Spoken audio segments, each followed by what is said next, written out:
진화. 사전적 의미로는 생물이 오랜 시간에 걸쳐 환경에 적응하면서 점진적으로 변화하는 과정을 말하죠. 이를 통해 생물의 구조나 행동이 변하고 새로운 종이 나타나기도 합니다. 그러면 여기서 다른 질문을 해보죠. 다른 종을 잡아먹으면서 그 종의 장점을 가지고 오는 진화는 어떤 장점을 가지고 있을까? 일반적으로는 오랜 시간에 걸쳐 적응을 통해 비슷한 특성을 발달시킬 수 있겠죠. 하지만 오늘의 이야기는 이러한 생존 본능과 적응에 얽매이지 않은 또 다른 가능성을 제시하는데, 만약 강함만으로 모든 것을 지배할 수 있는 생명체가 자신이 보지도 못했던 또 다른 세계를 마주한다면 그 존재는 무엇을 깨닫게 될까요? 그리고 생존이라는 본능을 넘어선 진화는 과연 어떤 모습일까요? 오늘은 메르엠의 시점으로 진화라는 단어의 숨겨진 새로운 의미를 함께 따라가 보도록 하죠.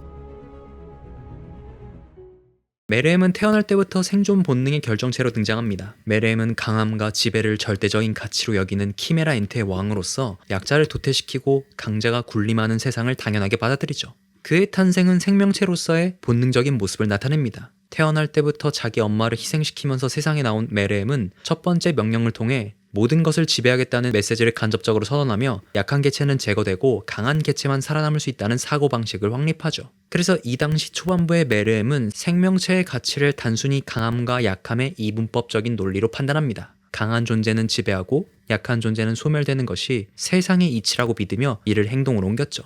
생물학적으로 완벽한 신체와 압도적인 지능을 가진 그는 생존 본능을 극대화한 모습으로 모든 생명체를 압도하며 자신을 지속적으로 증명하려 합니다. 메르엠의 강함은 물리적인 힘과 논리적인 사고에서 비롯된 것으로 그 누구도 맞설 수 없는 상태였죠.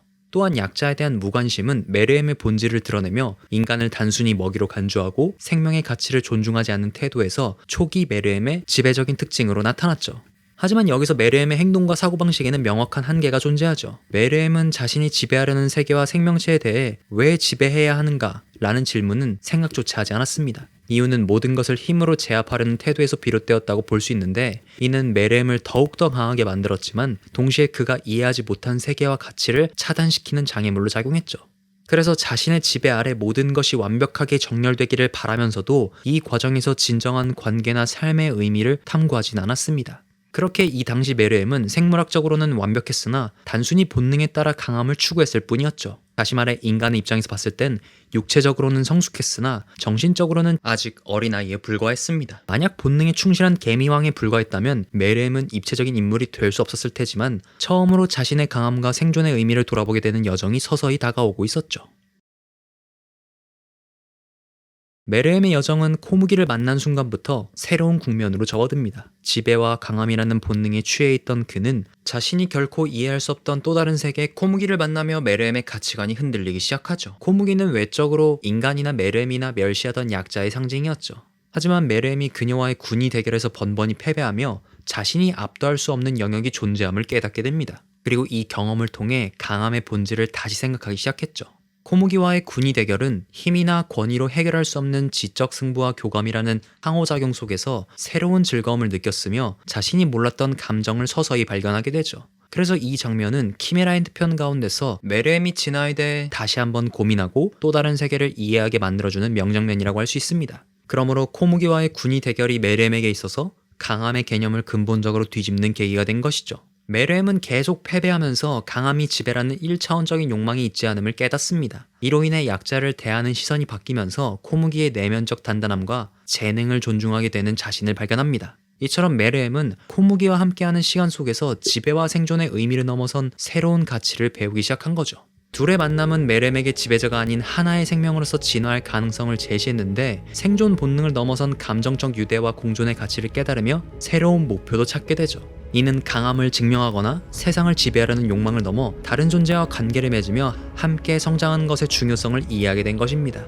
그리하여 코무기와의 관계는 메르엠의 내면을 변화시키는 결정적인 전환점이 되었고, 이 만남은 메르엠의 여정에서 진정한 진화를 시작하는 지점이 될 수밖에 없었죠.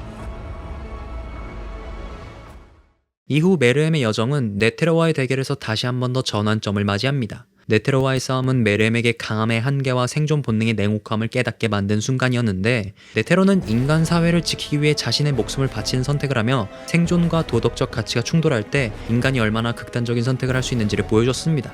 특히 네테로의 최후의 선택인 미니어처 로즈는 인간이 가진 잔혹함과 이기심을 드러내며 메르엠으로 하여금 자신의 강함을 반추하게 만들었죠. 물론 여기서 인간이라는 생명체가 가진 또 다른 면까지 보았는데도 불구하고 진화는 아직 미완성이 불과했습니다.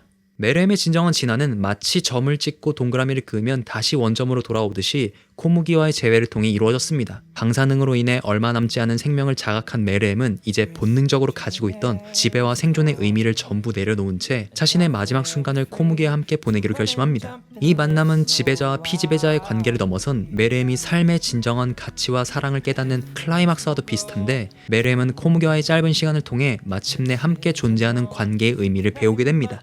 코무기와의 마지막 순간에서 메르엠은 그녀의 손을 잡고 자신이 진정으로 무엇을 원했는지 깨닫게 되는데, 강함과 약함의 이분법을 넘어선 세계에서 사랑과 유대의 가치를 이해하며 생을 마감했죠. 이처럼 코무기와의 만남은 강함을 초월한 새로운 진화의 길을 열어준 셈이었고, 생존과 진화를 세상에 증명해야 하는 존재라기보단 타인과의 관계를 통해 삶의 의미를 완성하는 존재로 변한 것이었습니다. 이 장면은 메르엠의 여정을 마무리 짓는 동시에 키메라 엔트 편에서 작가가 독자들에게 간접적으로 메시지를 전달한 장면이었죠. 다시 돌이켜보자면 메르엠의 진화는 코무기와의 첫 만남에서부터 시작되었고, 이후 네테로와의 대결에서 생물의 또 다른 면을 깨닫는 과정을 밟았으며, 그리고 마지막으로 코무기와 재회하면서 진정한 진화가 완성된 것이었죠. 결과적으로 메르엠은 지배자에서 인간성이 새롭게 피어나는 존재로 거듭났다고 볼 수 있는데, 제 개인적인 의견으로는 토가시가 길면 길고 짧으면 짧은 인간의 삶을 메르엠을 통해 독자들에게 진화의 새로운 의미를 전달했다고 생각합니다. 이는 그저 자기 자신이 세상에서 얼마나 위대한 존재인가를 증명하는 삶이 아닌 관계와 사랑 속에서 삶의 가치를 발견할 수 있다고 메르엠의 여정으로서 보여준 것이었죠. 메르엠은 자신의 강함 속에서 관계와 감정을 배우며 생존 그 자체를 넘어서는 삶의 가치를 깨달았습니다. 코무기와의 만남은 메르엠에게 생존과 지배 외의 세계를 열어주었고, 네테로와의 대결은 그 진화의 길을 시작하게 만든 계기였죠. 하지만 메르엠의 여정은 강함의 극대화가 아닌 사랑과 유대라는 본질적인 인간성을 배우며 완성되었습니다. 특히 둘의 마지막 순간은 강렬한 대조 속에서 진정한 화합을 보여주는데, 개미라는 종에서 가장 높은 곳에 서 있던 존재와 인간 사회에서 가장 낮은 곳에 있던 존재가 교감하고 서로 이해하는 장면은 강함과 약함의 경계를 허무는 명장면이었죠. 진화란 그냥 생물이 환경에 적응하며 변화하는 과정만을 의미하지 않습니다. 메르엠은 여정을 통해 지배를 넘어선 또 다른 가능성을 발견했고, 진정한 가치는 혼자가 아닌 함께하는 삶 속에 있음을 알게 되었죠. 이처럼 강함만으로 모든 것을 지배할 수 있다고 믿었던 존재가 계획에는 없던 새로운 세계를 마주하며 숨겨진 의미를 발견하게 되었는데, 생존을 넘어선 진화란 지배가 아닌 서로를 이해하고 존중하는 관계 속에서 진정한 의미를 발견할 수 있습니다. 그리고 마지막으로 마틴 루터 킹은 이렇게 말했습니다. 우리는 서로 다른 배를 타고 왔지만 이제 같은 배에 타고 있다.